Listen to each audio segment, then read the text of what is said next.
Hola, buenas tardes. Vamos a comenzar este live. Sigo trabajando con los temas de sexualidad femenina, específicamente con el libro Mujer Deseada, Mujer Deseante de Daniel Flammenbaum. Esta parte se llama El sexo vivo, una anatomía dinámica. Bueno, vamos a poder hablar específicamente de cada parte del cuerpo femenino, específicamente en los órganos relacionados a la sexualidad y a la reproducción. Vamos a hablar desde una perspectiva dinámica, no estrictamente funcional o fisiológica, como suelen hablar los médicos tradicionales, sino que más bien vamos a ver esta parte como más dinámica, ¿ok? Entonces, bueno, bienvenidos, ya se están sumando por aquí al encuentro de hoy. Hoy vamos a comenzar específicamente con un caso, y es el caso de Catherine. Yo confieso que la lectura de este caso fue lo que realmente me enganchó a este libro cuando comencé a leerlo. Realmente fue lo que me llegó más directamente. Entonces vamos a empezar con la circulación de las energías sexuales. Hoy vengo por una clase de anatomía, me dice Catherine. Estoy cansada de mi cistitis.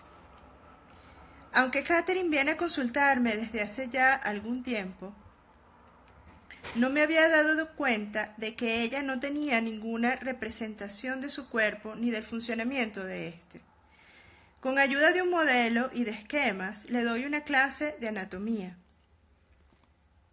Le muestro la pelvis y los diferentes órganos de esta cavidad, que es la base de nuestro cuerpo. Está cerrada en la parte inferior por un músculo poderoso y complejo, el perineo, que en chino se llama músculo de los ancestros. Entonces, súper importante y súper llamativo el nombre del perineo para la medicina china.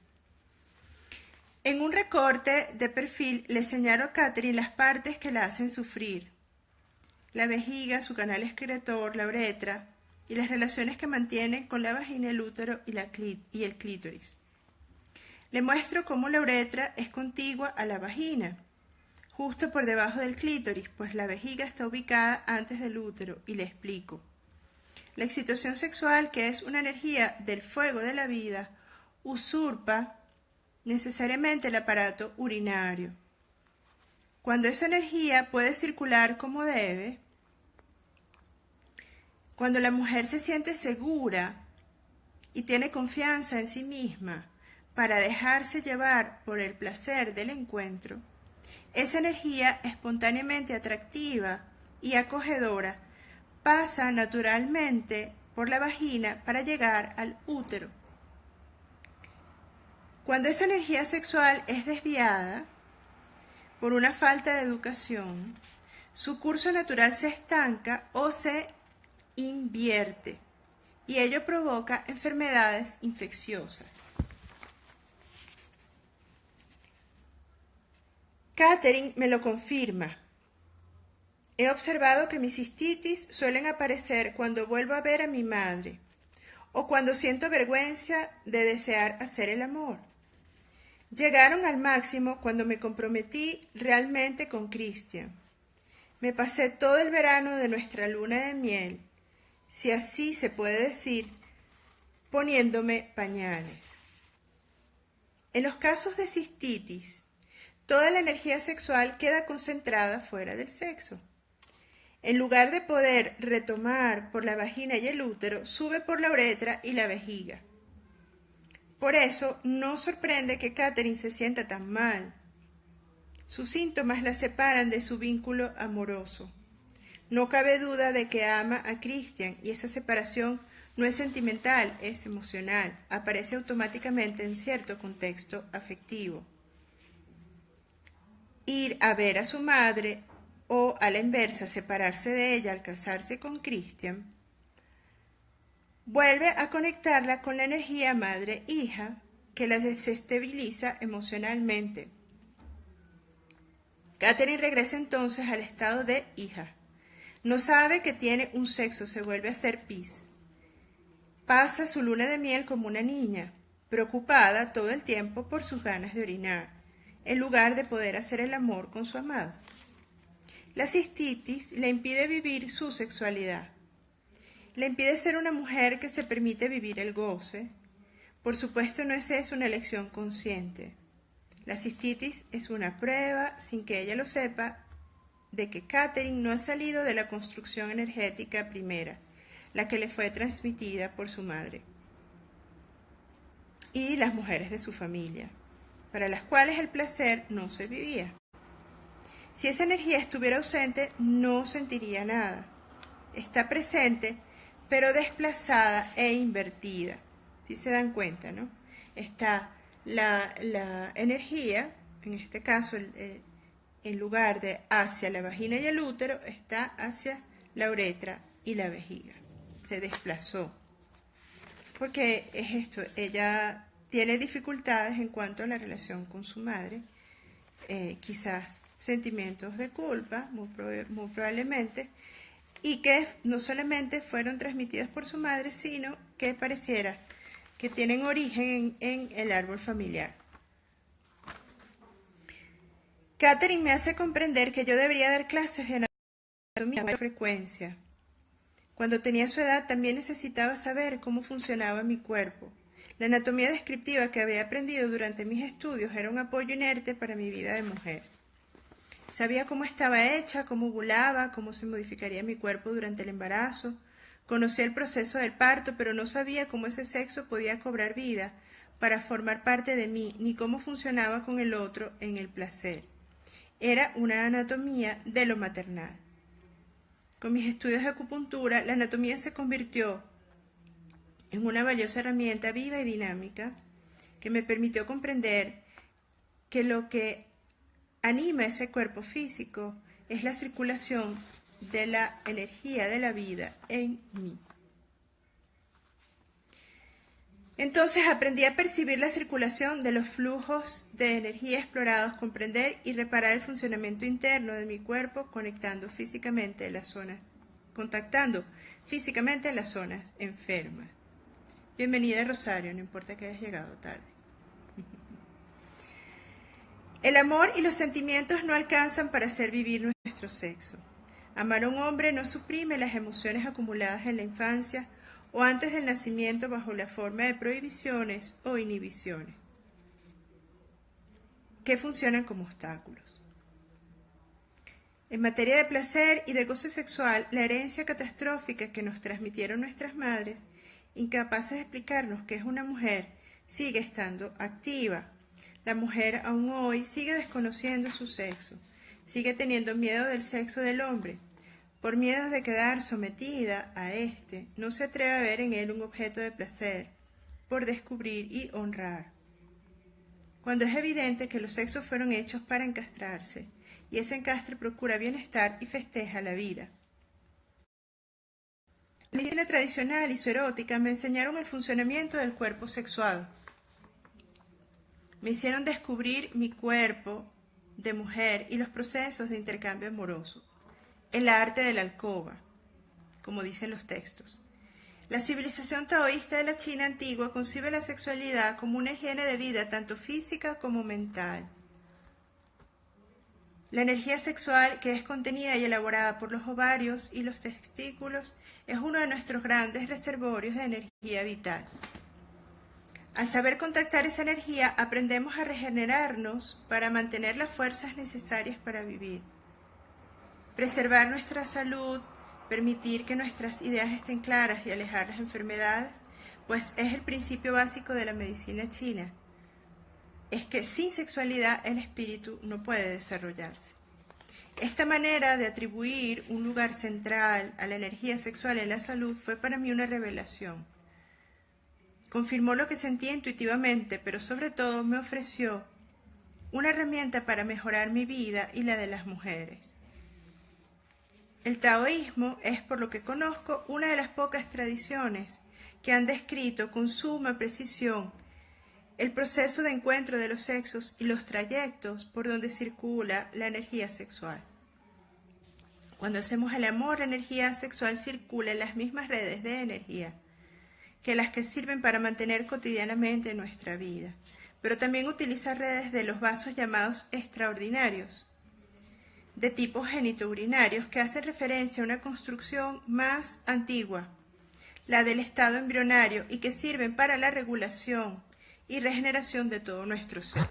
Entonces, la explicación de la medicina china acerca de por qué la actividad sexual o los encuentros sexuales nos regeneran es porque no solamente la energía circula por las redes que sirven para mantener cotidianamente nuestra vida, sino que también las energías circulan por unos vasos que se llaman vasos extraordinarios, que son muy antiguos, son embrionarios, o sea, de la época en que nos desarrollamos como embriones, y que sirven para la circulación y regeneración de nuestro ser. De esta manera consolidamos y remodelamos y fortificamos nuestra estructura original. Ello nos confirma en nuestro sentimiento de existir, y esa confirmación fortalece, tranquiliza y genera seguridad. Voy a saltar aquí un pedazo. Dice, hablar de un sexo femenino vivo que no sea el de la reproducción es permitir ser animado en sus funciones de placer y goce, para saber que forma parte de una y sentirse feliz de ser mujer. Ahora vamos a hablar de anatomía. Entonces vamos a hablar del útero, luego del clítoris, el himen y la vagina, y finalmente incluso vamos a hablar de los senos en la lactancia también. Vamos a ver esto.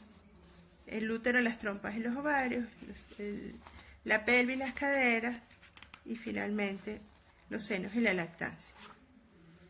Entonces, vamos a hablar primero del útero solito.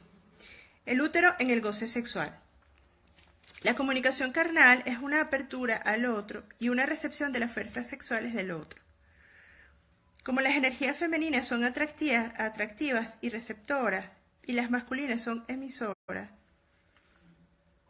la alquimia de la sexualidad viene de la unión de esas dos fuerzas, que, como dicen los chinos, se compenetran en el amor.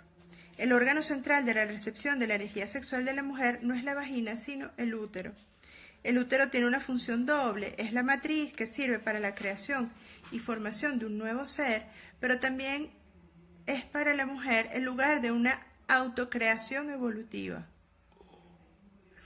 Una autocreación evolutiva, que los chinos consideran indispensable para el desarrollo del espíritu. El útero es, en este nivel, el caldero alquímico, la caja de resonancia en la que se encuentran y se unen las fuerzas femeninas y masculinas. Saber recibir la fuerza sexual del hombre en el útero lleva en efecto a una verdadera recreación de una y del otro, renovada sin cesar. Para ello, el cuerpo de la mujer debe permitir que las energías masculinas atraviesen el cuello del útero. Sin embargo, de manera análoga a lo que vimos por la cistitis, el desconocimiento de este proceso y la falta de educación sexual hacen que para un buen número de mujeres las energías se bloqueen en el fondo de la vagina y provoquen intensos dolores en esta zona.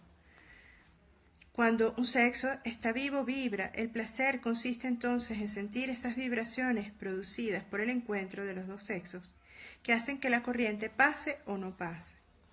Si pasa, se establece una comunicación entre los dos, similar a la circulación de una corriente eléctrica de un polo positivo a un polo negativo.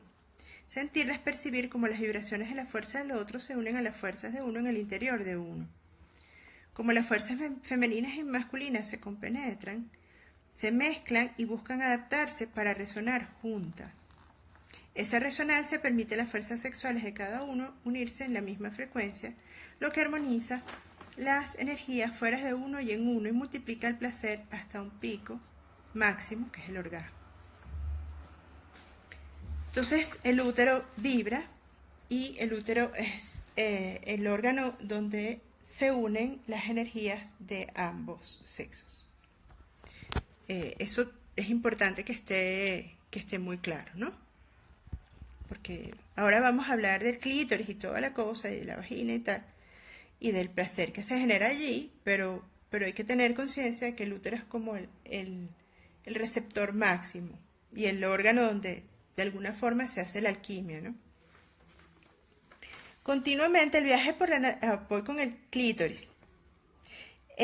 Continuamos el viaje por la anatomía de la mujer. Anatomía que está hecha de tal manera que la mayor parte del sexo se encuentra dentro del cuerpo, pues la vulva no es más que una superficie visible.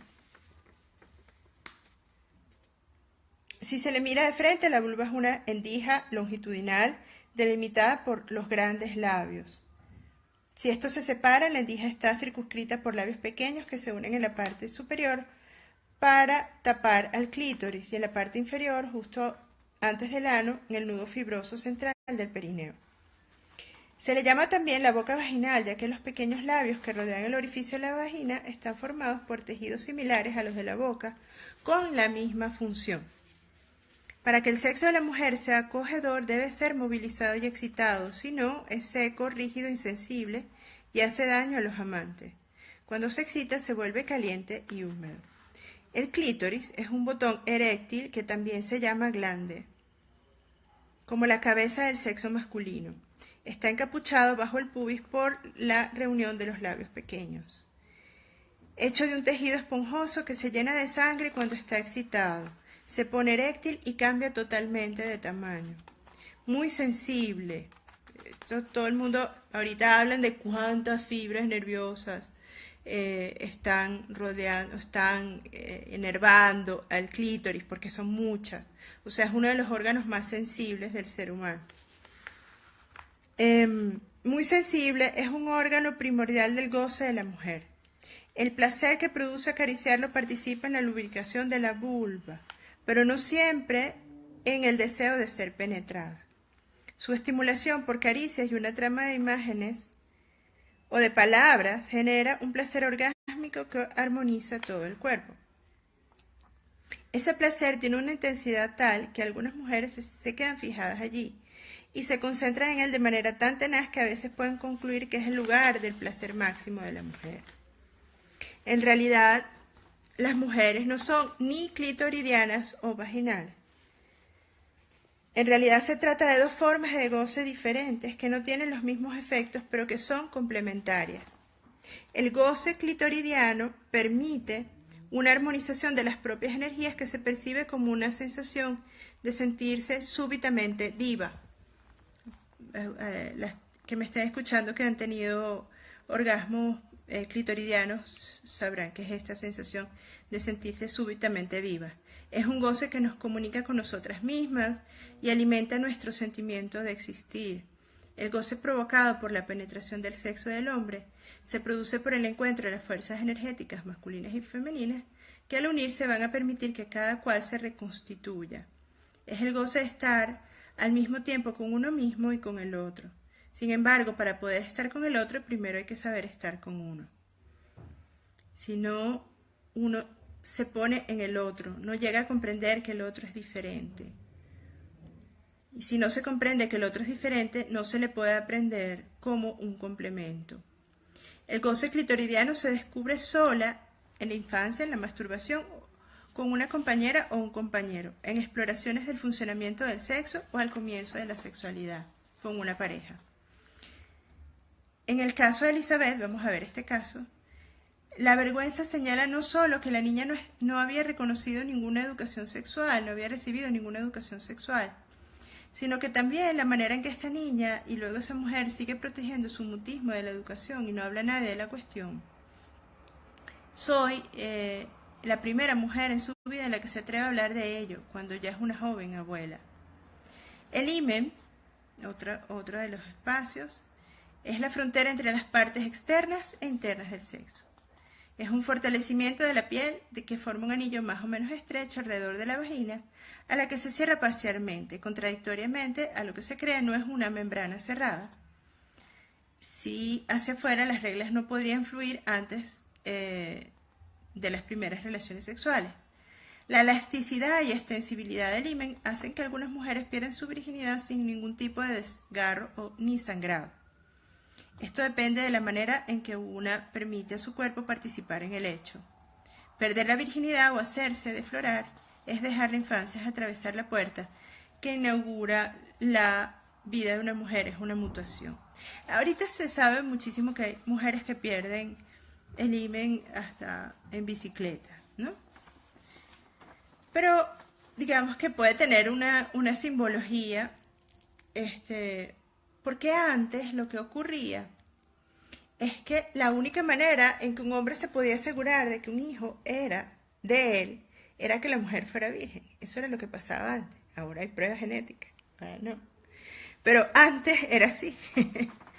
Entonces, por eso la virginidad es un tema muy importante en muchas religiones y culturas. Porque es asegurar que la descendencia era de ese hombre, el rey. Era el hijo del rey, era el príncipe. Ok, vamos a saltar esta parte del himen para entrar en el tema de la vagina, que me parece muy importante. La vagina está después del himen en el interior del cuerpo. Es un conducto flexible y elástico que termina como en una calle sin salida en forma de collar rodeando el cuello del útero. Está formado por fibras elásticas y plisadas que le permiten adaptarse a la forma del pene que recibe y distenderse para dejar pasar la cabeza u otra parte del feto en el momento del parto. El resto del tiempo está cerrada, sus paredes se tocan. Estas, como el interior de la boca, están recubiertas por una mucosa con muchas glándulas que sirven para lubricarla. El lugar donde se produce el encuentro de los sexos y el placer que allí se siente no solo resulta de los movimientos o frotaciones de la vagina y el pene, sino de una interrelación energética y psíquica que los compromete a ambos con la forma de flujos vibratorios. Vamos con las trompas y los ovarios ahora. Bueno, entonces tenemos claro que, para cerrar esta parte, ¿no? Tenemos claro que el clítoris te refuerza la idea de que estás viva, te centra en ti misma. La vagina y la penetración vaginal y la entrada en el útero, más bien te hace estar contigo y con el otro. Y también, bueno, importante saber este tema de que, bueno, de que la vagina no simplemente hay un tema allí de frotaciones y de entrada del pene y todo aquello en la penetración, sino que en la vagina hay una interrelación, ¿no? Hay una interrelación de vibraciones entre el uno y el otro. Ahora, las trompas y el útero. El útero es un músculo hueco y muy potente, consta de dos partes, el cuerpo y el cuello. En el momento de la ovulación, bajo la influencia de las hormonas, el cuello se entreabre y segrega un mucus abundante, el moco cervical. Este moco es el vehículo indispensable para que los espermatozoides asciendan por las trompas y el útero. El cuerpo del útero es un órgano móvil que está suspendido en la cavidad pélvica por ligamentos suspensores que le permiten desplegarse durante el embarazo. Esto es importante saberlo. El útero está suspendido por ligamentos, igual que las trompas están suspendidas también. ¿Por qué? Porque esto le da movilidad. Esto le da movilidad, es importante saberlo. No solo por las relaciones sexuales, sino incluso por el embarazo.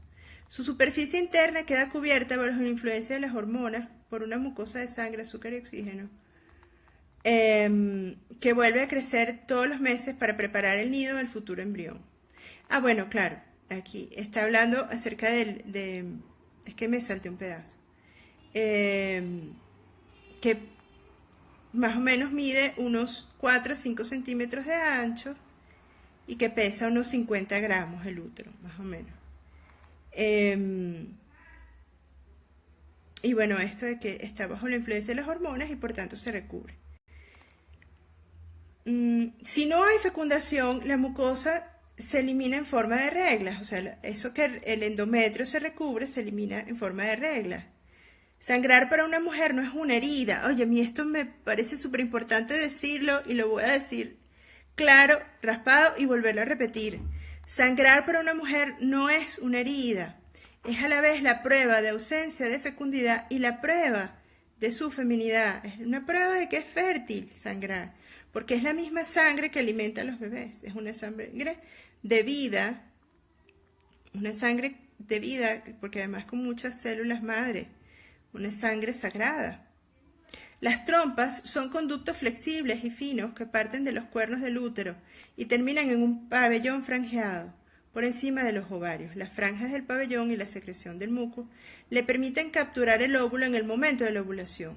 El óvulo salta y llega a la trompa. Salta, es el salto de la fe, como dice Adriana Ordóñez, que es una dula que vive, por cierto, aquí en Narvarte, en Ciudad de México. Una colombiana. Sigo.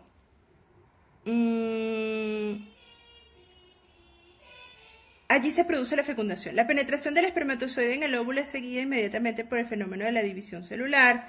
Luego el huevo fecundado viaja por ellas durante unos 3 días antes de llegar a la cavidad uterina. Las trompas forman pues conductos de enlace entre los ovarios y la cavidad uterina.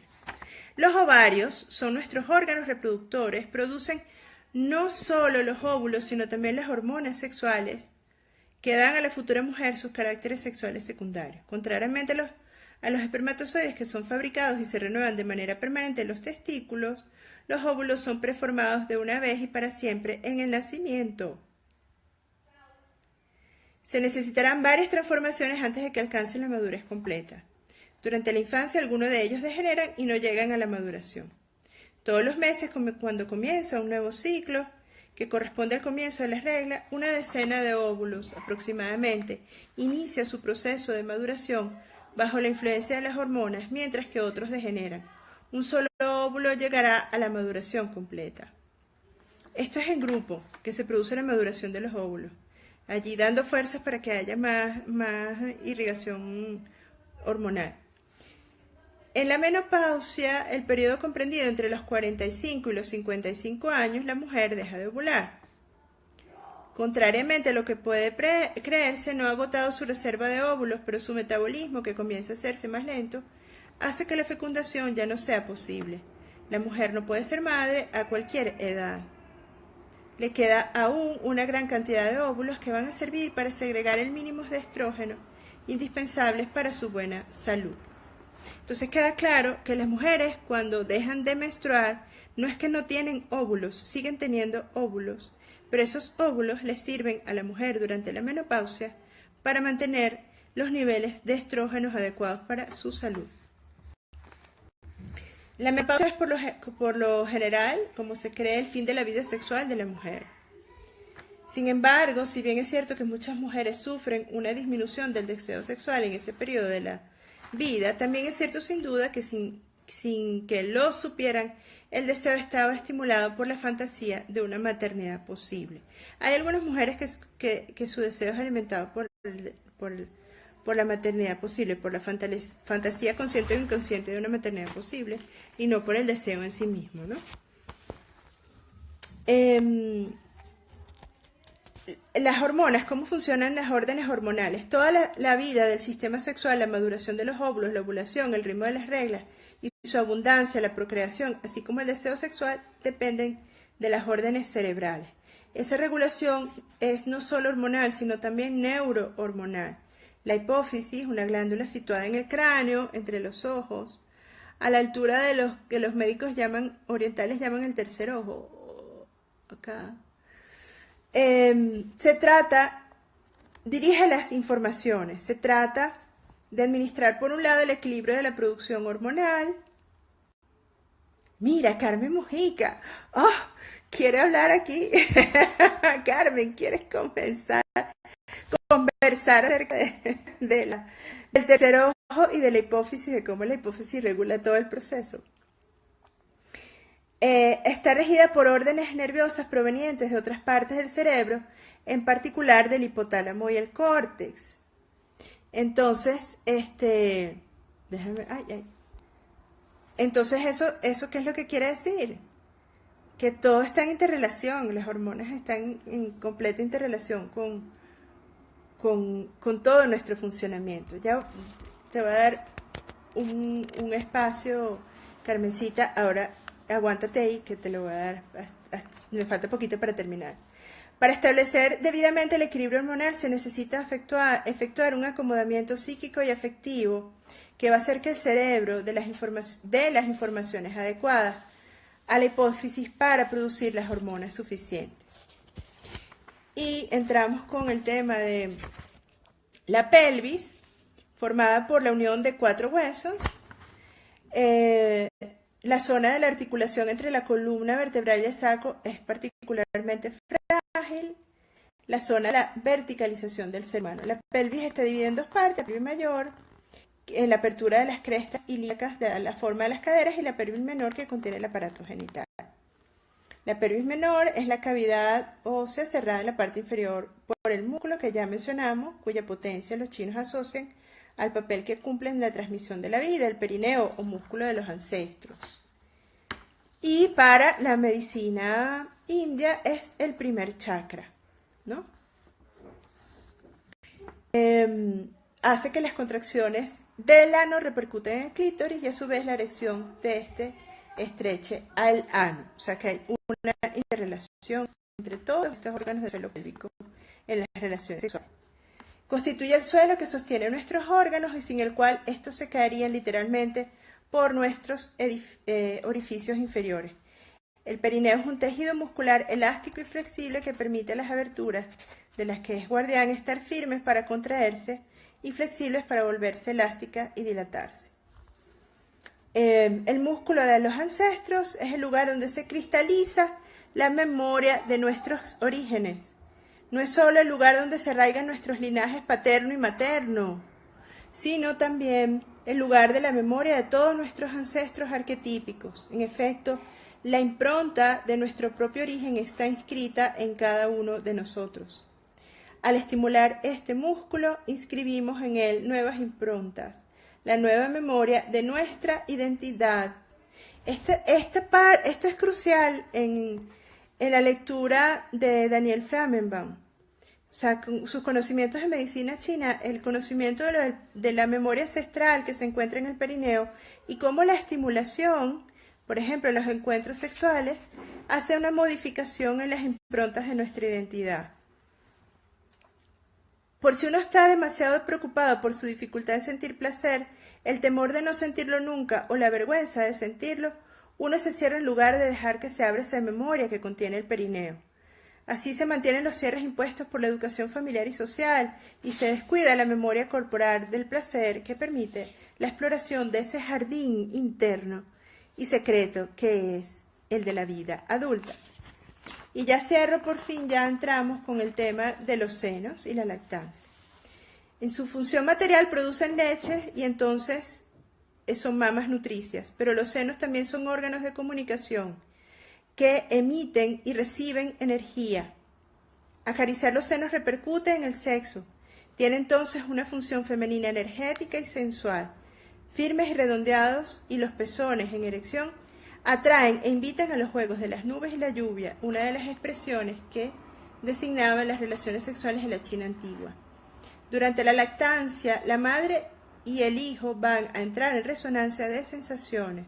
Esa resonancia cumple un papel en el cuerpo del niño para permitirle más tarde introducir la acogida y la recepción de una futura genitalidad.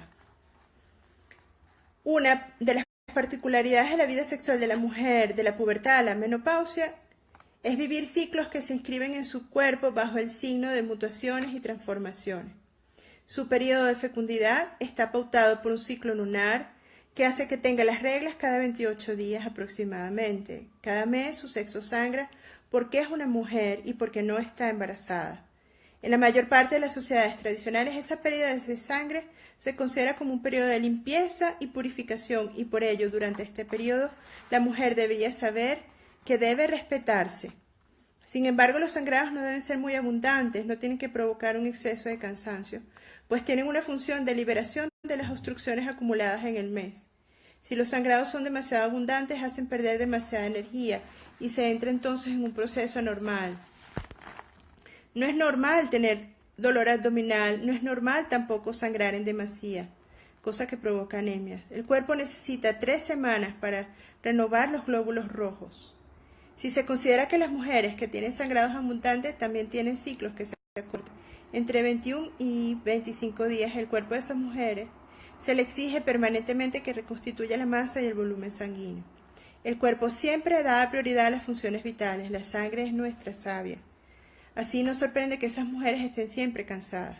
Cuando la mujer está embarazada, su útero se convierte en la matriz de un nuevo ser que se construye allí. François Dolto hablaba del tercer deseo, el del niño, que asociado al de cada uno de los padres, es necesario para su llegada a la tierra, hablando de el tema de la llegada de los hijos, ¿no? Se podría decir que el niño elige la familia en la que ha deseado venir al mundo. La comunicación de la energía sexual se moviliza de dos maneras completamente diferentes, en una comunicación real de persona a persona, con el compañero que uno haya elegido, o en una comunicación fantasmática donde se necesita una trama personal. Cuando el sexo vibra en una comunicación de persona a persona, vive el placer del intercambio, actualizando las fuerzas sexuales de cada cual. Se vive entonces cada vez más el conocimiento de sí y del otro en una dinámica evolutiva. Se está presente uno con el otro, o sea que la vida sexual se vuelve la posibilidad de conocerse, de autoconocimiento, ¿no? En la comunicación fantasmática el sexo vibra al reconectarse con las fuerzas que procuran imágenes. Esas imágenes que se nos imponen como la única representación de la sexualidad. Se fabrican en la infancia para darnos una idea de lo que era la sexualidad, ya que nadie nos informaba claramente al respecto. Esa trama en imágenes aporta y conecta la energía para tener placer. Al tener necesidad de los propios fantasmas para gozar, esa sexualidad tendrá dificultad para inscribirse en el tiempo de manera evolutiva, ya que se vive con la ayuda del pasado. Uno se queda en sí mismo y tiene ganas y necesidad del otro para vivir su trama. Vivir una sexualidad plena y dinámica exige tener confianza en una, estar tranquila y feliz para recibir las fuerzas sexuales del compañero. Entonces, una puede concentrarse en las sensaciones de placer que provoca la penetración. La tranquilidad depende de una construcción que todavía hoy, lamentablemente, la mayoría de las mujeres no ha recibido.